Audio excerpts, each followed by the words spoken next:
Hello, friends, and welcome to another episode of Chai Talk with Wajad Lee for the Left Hook Substack, where I invite a subject matter expert who's usually far smarter than me to break down one big question or questions in 30 minutes or less. And today, I have a famous comedian, a very famous comedian, actually, a very funny comedian who did not appear in Madison Square Garden for Donald Trump, who has actually been very critical, who is of the Jewish persuasion and has thoughts about Israel and Palestine, does not attack wokeness, but actually attacks those in power. Gianmarco Soresi. Did I pronounce that properly?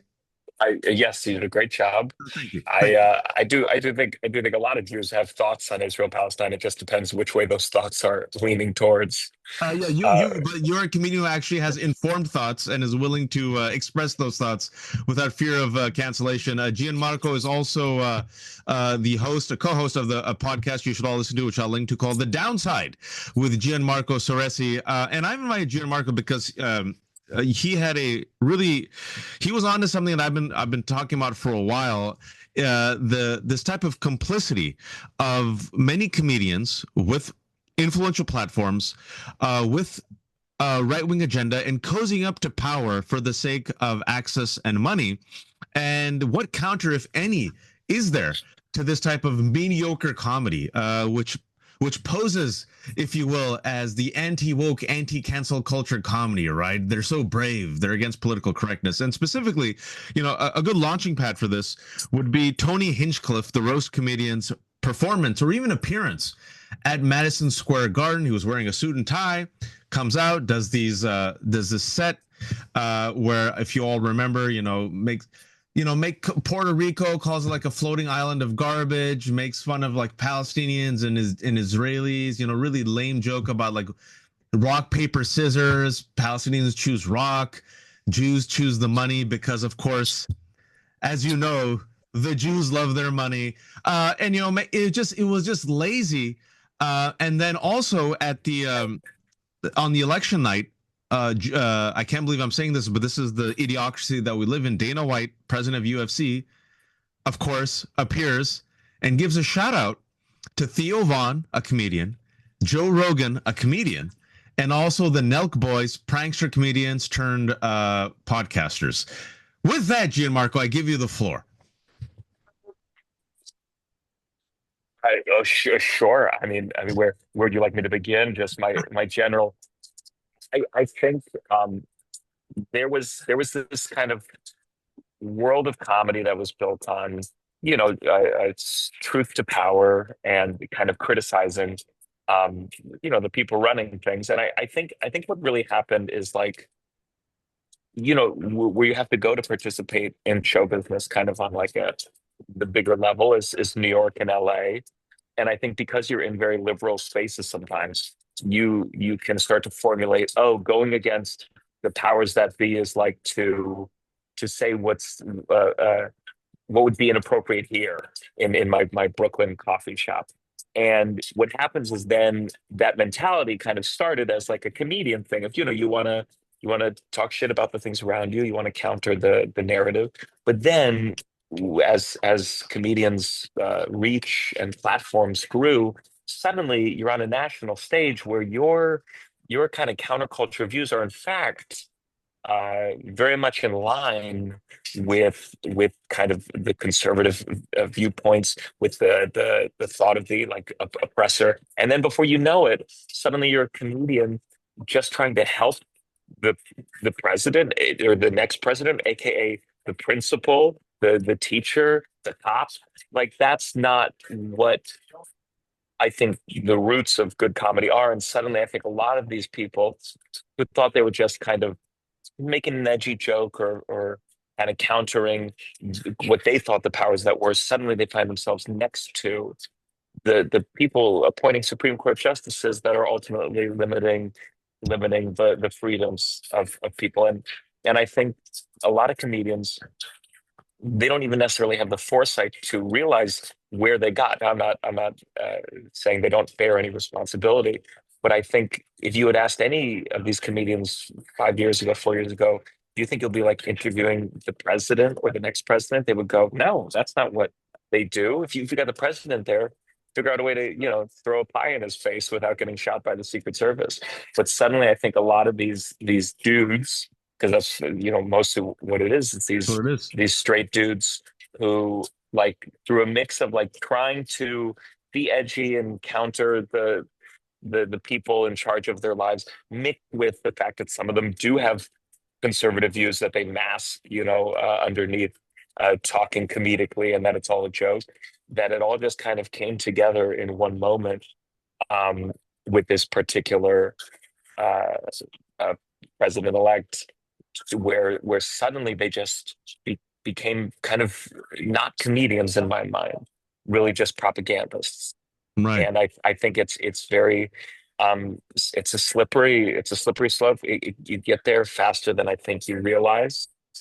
And I think across the entire political spectrum, entertainers or comedians particularly, because we like to undermine, you know, uh, the world as it is or the way that it's going. I think we've just kind of lost the thread in terms of what our job is. And I think a lot of those guys that might have thrived while Biden was president, and they were like going against, they were saying, hey, the person in charge, he's an idiot.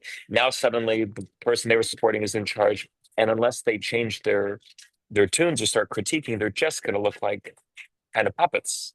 And Right. and my hope is that the entertainment value will fade, because I think it's the same thing at school. It's kind of like at school, if like the class clown runs for class president and becomes the president suddenly. Now, you're no longer a comedian. You no longer can kind of hang your hat on just being joking around. People are going to hold you accountable, and your jokes aren't going to play the same way. So that's my hope, is um that a lot of this comedy find that people, and even watching, go, it's not as funny anymore. Now it just feels like it's just bullying. And I think that's what you felt with like the Madison Square Garden um performances. You also saw kind of how shallow the the philosophy behind the joke is. I think a lot of comedians can thrive by not necessarily having a point of view. They just say, I'm going to say the shitty thing. I'm just going to say something that'll make someone say you shouldn't say that. And then suddenly you bring on Israel and Palestine, and suddenly you find that they don't really have any point of view. They don't even, they it's suddenly what they need to do is they need to look at their fan base and go, what's their point of view on this? Okay, I'll fall in line with that. And now you've lost any kind of artistic vision or soul or point of view behind your joke. And without that, I think they lose their humor. And I think that's why that felt so particularly egregious, because it was like it was a political rally, and it was just like trying to make mean jokes in a way that didn't make sense, and suddenly had a weight. Yeah. Roast battles are fun because there's no weight to it. You're talking shit about a friend, or you're just two comics, and it doesn't matter. Nothing really matters outside of the entertainment of the venue. Suddenly you bring that to a rally, and you go, well, now there's importance assigned to this, and you wanted it. You wanted this. You wanted this big stage. You could have You said you know no. you could have said no. And entertainment certainly, I don't know if it's always been like this or just my period in it. There's this like idea that you can't say no. Like that, if the president wants to do your podcast, you got to do it. Surely you must do it. How could you say no? It's like, no, you can say no. You can make some decisions. You can say, hey, I don't think I'm ready to even talk to this person or challenge them in a way. Or you could go, I'm not a journalist. And ultimately, these people are allowing themselves to be used, and they think they're the ones participating. It's like, no, you're just being No, used. that's the thing, Gianmarco. I mean, you said a lot, and I appreciate your thoughts on this because with the Tony Hinchcliffe, just focus on that for a second. His set, What the right wing oftentimes says is to mask the bullying, to mask the cruelty. We're just joking. And if you recall, JD Vance, after his set, said, just take a joke. It's just a joke. After there was a brouhaha for a week about all the, people who were really offended. And he said, what happens is not just complicity, but it seems like a laundering of cruelty, a laundering of actual policies that harm people. You are allowing yourself as a comedian to be there as the front and say, look, we're just having fun. It's the liberals, the left, whoever doesn't like us is the woke. They can't take a joke. They dispense cruelty, but they demand civility.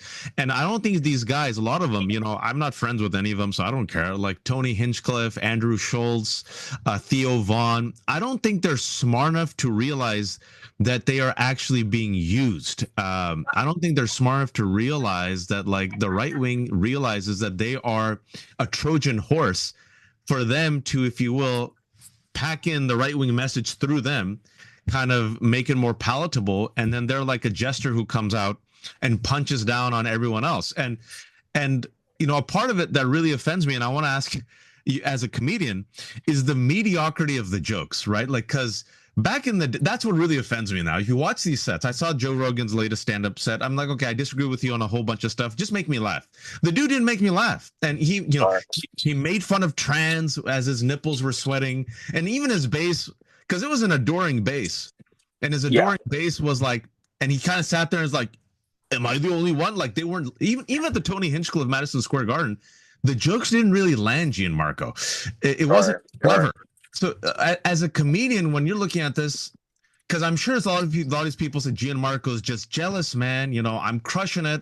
I'm the number one guy. I'm on the Netflix roast of Tom Brady. I'm selling out stadiums. He's just jealous of me. But as a comedian, don't you sit there and see that even in addition to being complicit, there's a mediocrity to the subject and the delivery and the actual merit of the comedy.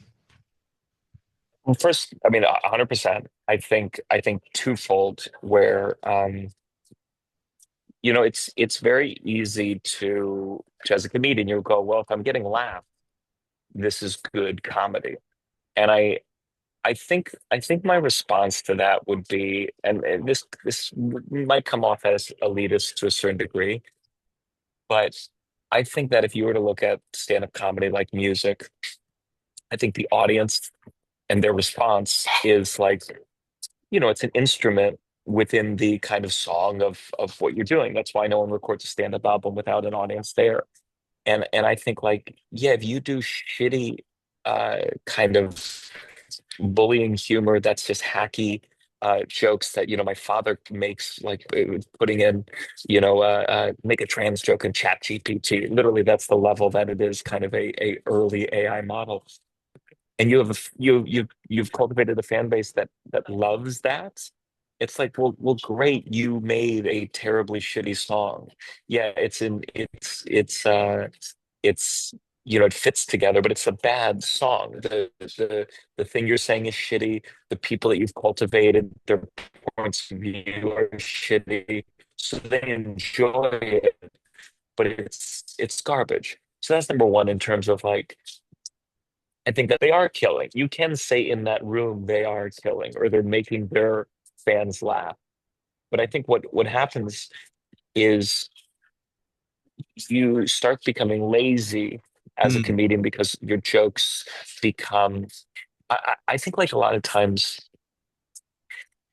for people who don't know what a callback is, so I imagine most do, is like you reference maybe an earlier joke you made in that night, or you reference just something everyone knows collectively.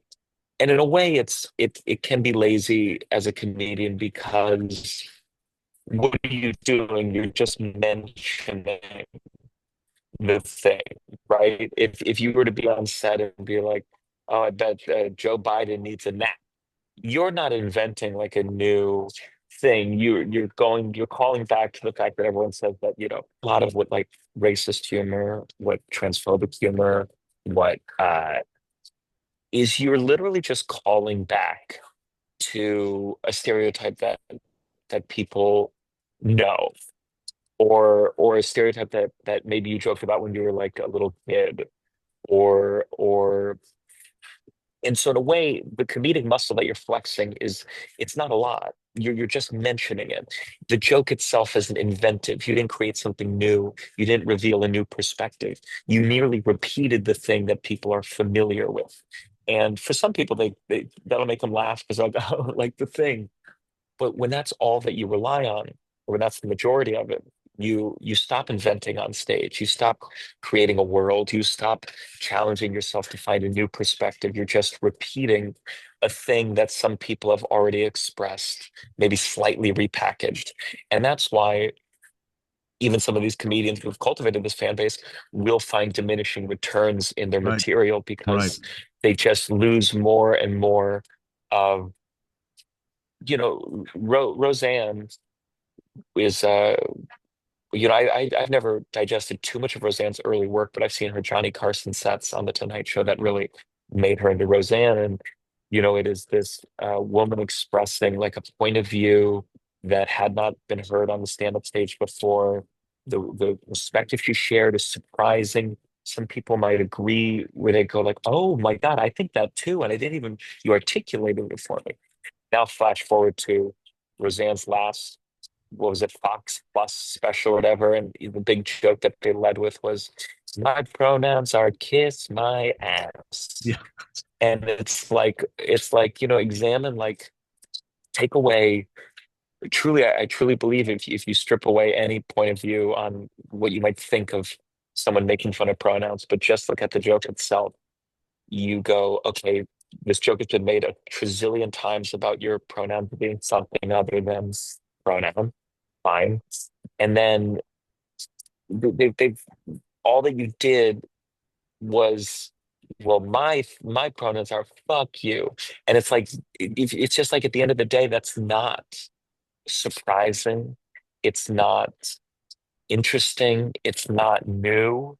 And eventually, even if you're a fan of it, you go, yeah, like that's something a kind of a transphobic father would say to their child who said they now went by they them.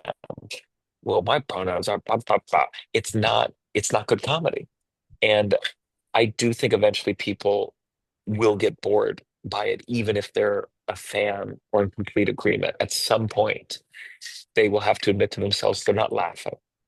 Or that comedian will find themselves performing at a big function and suddenly bombing and going, "What happened?"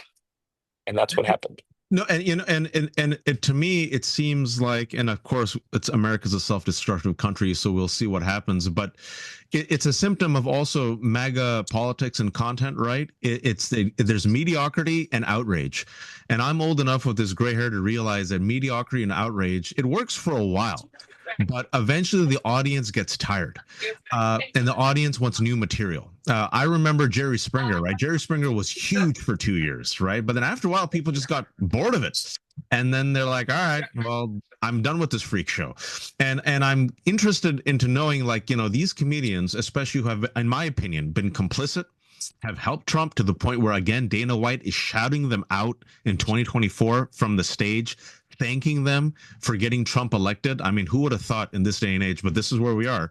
The counter to that, Gianmarco, because I'm lucky enough that I remember the comedians that I grew up with. They used mockery as a weapon. They used satire. They used humor. People like Mel Brooks, George Carlin, Richard Pryor through storytelling, Lenny Bruce, and they were using this gift to attack and undress those in power. They were rarely, if ever, complicit. My question for you then, I don't want to say that any comedian or any writer has a role, but we're entering some interesting times, which I just mentioned, but also the fact that the Supreme Court is going to aggressively take away our rights, and we have a wannabe authoritarian who's going to assume power in less than a month. As a comedian, as a person with a platform, he has so much influence, right, and so much sway over public consciousness, like Jon Stewart, for example. Greg Gutfeld, people forget, talk show host of The Five, start off as a hack comedian, is still a hack comedian, has the number one late night show, folks. That's Greg Gutfeld, comedian. What should be the role, you think, of a comedian who hasn't compromised his or her voice in this moment and who still remembers the power of mockery and satire and humor? I think that what I think a comedian needs to prove in their work and their perspective that they are beholden to no political party. And I think that is the challenge. If you're really thinking from a space that you want to sway people's hearts and minds, you need to prove to them that you're a person of integrity. And that means, I think, for a comedian perspective, you're willing to shoot shots at every side.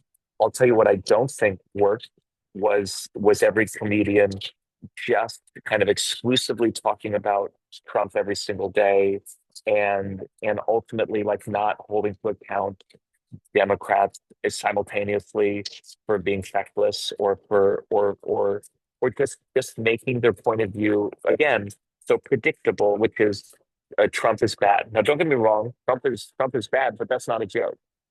I think a comedian right now, we want to sway people, and swaying new minds is going to be not expecting them to agree with you on everything. It's to you believe in your point of view, to really express it in a smart, intelligent way that is not purposefully like excluding a gigantic number of people, or saying like, well, you also have to believe in every.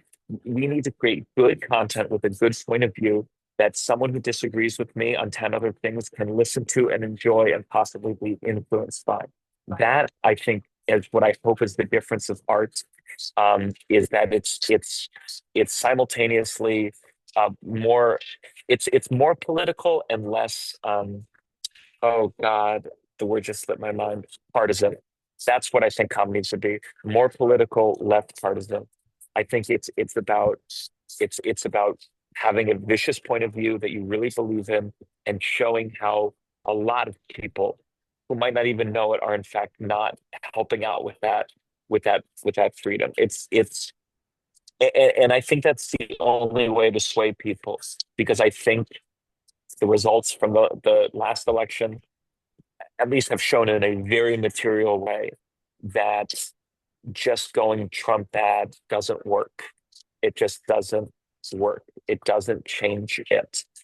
And I do believe good art has the possibility of just drawing people outside of their echo chambers. And I think that's what social media has done to us all. It's allowed us all to kind of become very insulated in our thoughts. And I think good art should be kind of a hook that maybe pulls someone out of the quicksand just a little bit to maybe get a better perspective. I want to final question, and just based on what you said, I appreciate your kind of lacerating commentary on the Israel-Palestine situation, and specifically as a means of criticizing Biden, and in my opinion, the failed Biden policy in what Amnesty says now is a genocide happening in Gaza. And as a person who's Jewish American, identifies as such, you venture out and say things that other people might say, "Oh, I can't believe a Jewish comedian is saying that on this topic," and kind of doing a jujitsu. You're saying it in the period in the past year, and speaking about being vicious, and I would add the word dangerous. I think a good comedian is also dangerous. He or she trades in those waters. Sometimes a joke goes uphill. It skates uphill. You don't have to win over the entire crowd, but why venture out and talk about this issue with your perspective, especially as you see so many of your colleagues literally being canceled, not in the way the right wing says, but literally being canceled for not Sure. pulling the line on this issue, which both the Democrats and Republicans perform. I just think again, it's like I honestly I think any real comedian, again, I can sometimes be overflowery when I talk about like what the comedian or the clown should be, but I think it's just like it's it's seeing things for what they are as opposed to what you're told they are. And I think it was very clear. Again, I went to college for theater. My education on global politics is it sometimes feels delayed, but certainly I think all you would have to do is look at a history book, or just simply look at the videos and images coming out of Gaza to realize there is a complete dehumanization of Palestinians, and acting like, again, it's going, oh, the powers that be, they they're telling us the full story, and they're doing their best to avoid innocent people, and everything they tell you every single time. The idea of an army calling themselves the most moral army in the world, like, to look at history, to look at the world, to look at humanity, and then go, yeah, I'm going to take on face value when an army tells me they're the most moral army in the world. To me, is that's is such a sadness that human beings could be so susceptible to propaganda like that. And so for me, it's just a reality that I see, that I couldn't possibly ignore, to act like, oh yeah, America's doing the right thing, Israel's doing the right thing, everyone's doing the right thing. It's an unfortunate situation, but the powers that be, they're doing everything for the best, and there's no other reason. And Iraq, that was a fluke. That was a fluke. There was a lot of nonsense going on there, but Twice, this one's twice right, it's a right in the fluke. nose. And ultimately, that's just what leads me, and that's the only point of view I can write from. I don't go out there necessarily trying to write material where I'm trying to show my geopolitical position on things. It's just what I see in front of me. And when I see people behaving in a full shit way, a joke comes to mind. And once that joke comes to mind, I go, oh, I gotta tell it. What a waste of a joke if I don't. So I do think, like, again, I think, like, the funny perspective ultimately falls in line with against those in power as a matter of course, not even just as like a oh, my job is to take down people of power. It's that people in power are worthy of mockery Mm. because they've set up false dichotomies and inequalities, and they try to say certain things are true when they're not true. And that's the group that it's I think there's a lot more hypocritical and full of shit about Jeff Bezos's life than an Amazon worker trying to unionize. I just think one of those is a fodder for comedy because it's a person who's pretending they're a god, Mm. and that's where, and you know, bringing up God. I mean, talk about Israel, where you go like, this is where you go, well, I'm going to challenge that. That's just where the joke lies. And I think people who tell some jokes that are like, what's funny about going, oh yeah, Israel's war operations are perfectly good. That's not funny. That's not funny, and it's not true. And it's propaganda. So yeah, and it's propaganda, and I think propaganda should be called out, and mocked. And I think Gianmarco, it's, yeah, yeah. you are That's you my are on the you are on the path, sir. I encourage you, and I hope people can follow you. Can you shamelessly promote yourself, sir? Shamelessly. yes. Please, I have a podcast called The Downside. Listen to it or watch it on YouTube, and I'm touring all over the country. Just find me on social media. It's my name at Gianmarco Soresi on literally every platform in the world. And gianmarcosoresi.com is where you can find out more. I'll link to it. Thanks for your time. First interview I've ever done from a Brooklyn cafe, but it worked out exquisitely. Thank you Thank all you. for watching. This has been another episode of Chai Talk with Wajat Lee for the Left Hook Substack. Stay safe, stay healthy, and please find good comedians who still deliver great material. Take care.